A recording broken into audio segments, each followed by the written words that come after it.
ಸಂಕ್ರಾಂತಿ ಇದು ಕೇವಲ ಎಳ್ಳು ಬೆಲ್ಲ ಹಂಚುವ ಹಬ್ಬವಲ್ಲ. ಇದು ಭಾರತೀಯ ಸನಾತನ ವಿಜ್ಞಾನ, ಖಗೋಳಶಾಸ್ತ್ರದ ಅದ್ಭುತ ಸಂಗಮ ಮತ್ತು ಬ್ರಹ್ಮಾಂಡದ ವಿಸ್ಮಯ. ಇದರ ಹಿಂದಿನ ರಹಸ್ಯಗಳನ್ನು ಕೇಳಿದರೆ ಪ್ರತಿಯೊಬ್ಬ ಭಾರತೀಯನಿಗೂ ಹೆಮ್ಮೆಯಾಗುತ್ತೆ. ನಂಬರ್ 1, ಸಾವನ್ನೇ ಕಾಯುವಂತೆ ಮಾಡಿದ ಭಾರತೀಯ ವಿಜ್ಞಾನ. ಮಹಾಭಾರತದ ಪಿತಾಮಹ ಭೀಷ್ಮರು ಅರ್ಜುನನ ಬಾಣಗಳಿಂದ ಇಡೀ ದೇಹ ಜರಡಿಯಾಗಿದ್ದರು, ಹನಿ ನೀರಿಲ್ಲದೆ ರಕ್ತ ಸೋರುತ್ತಿದ್ದರು, ಬರೋಬ್ಬರಿ 58 ರಾತ್ರಿಗಳು ಪ್ರಾಣ ಬಿಡದೆ ಕಾದಿದ್ದರು. ಯಾಕೆ ಗೊತ್ತಾ? ಅವರಿಗೆ ಬೇಕಿದ್ದಿದ್ದು ದಕ್ಷಿಣಾಯನ ಎಂಬ ಕತ್ತಲಲ್ಲ, ಅವರಿಗೆ ಬೇಕಿದ್ದಿದ್ದು ಉತ್ತರಾಯಣ ಎಂಬ ಮೋಕ್ಷದ ಬಾಗಿಲು. ಸೂರ್ಯ ಮಕರ ರಾಶಿಗೆ ಬರುವವರೆಗೂ ಯಮನನ್ನೇ ಗೇಟ್ ಪಾಸ್ ಇಲ್ಲದೆ ತಡೆದು ನಿಲ್ಲಿಸಿದ ಆ ಛಲದ ಹೆಸರೇ ಸಂಕ್ರಾಂತಿ. ಸಾವನ್ನೇ ಗೆದ್ದು ನಿಂತ ಭೀಷ್ಮ ಕಾಯ್ದಿದ್ದು ಈ ದಿನಕ್ಕಾಗಿ. ಮಕರ ಸಂಕ್ರಾಂತಿ ಕೇವಲ ಹಬ್ಬವಲ್ಲ, ಅದು ಬೆಳಕಿನ ಪಯಣ.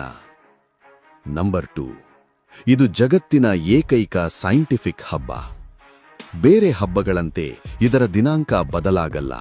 ಪ್ರತಿ ವರ್ಷ ಜನವರಿ 14 ಅಥವಾ 15ರಂದೇ ಈ ಹಬ್ಬ ಬರುವುದು ಒಂದು ವಿಶೇಷ. ಯಾಕಂದ್ರೆ ಇದು ಚಂದ್ರನನ್ನಲ್ಲ, ಸಾಕ್ಷಾತ್ ಸೂರ್ಯನ ಚಲನೆಯನ್ನೇ ಆಧರಿಸಿದ ಹಬ್ಬ.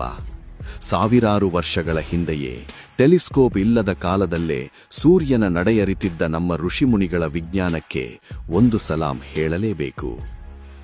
ನಂಬರ್ 3, ಕಾಶ್ಮೀರದಿಂದ ಕನ್ಯಾಕುಮಾರಿವರೆಗೆ ಹೆಸರೇ ಬೇರೆ, ಉಸಿರೊಂದೇ. ಕರ್ನಾಟಕದಲ್ಲಿ ಸಂಕ್ರಾಂತಿ, ತಮಿಳುನಾಡಿನಲ್ಲಿ ಪೊಂಗಲ್, ಪಂಜಾಬ್ನಲ್ಲಿ ಲೋಹರಿ, ಗುಜರಾತ್ನಲ್ಲಿ ಉತ್ತರಾಯಣ್. ಅಷ್ಟೇ ಅಲ್ಲ, ಬಾಹ್ಯಾಕಾಶದಿಂದಲೇ ಕಾಣುವ ಜಗತ್ತಿನ ಏಕೈಕ ಮಾನವ ಸಮೂಹ ಕುಂಭಮೇಳ ನಡೆಯುವುದು ಇದೇ ಸಮಯದಲ್ಲಿ.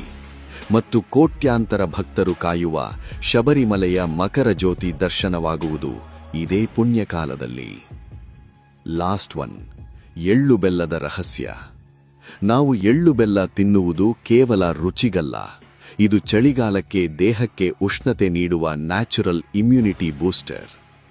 ಒಳ್ಳೆಯದನ್ನೇ ಹೇಳು ಎನ್ನುವುದು ಮನಸ್ಸಿನ ಆರೋಗ್ಯಕ್ಕಾದರೆ, ಎಳ್ಳು ತಿನ್ನುವುದು ದೇಹದ ಆರೋಗ್ಯಕ್ಕೆ.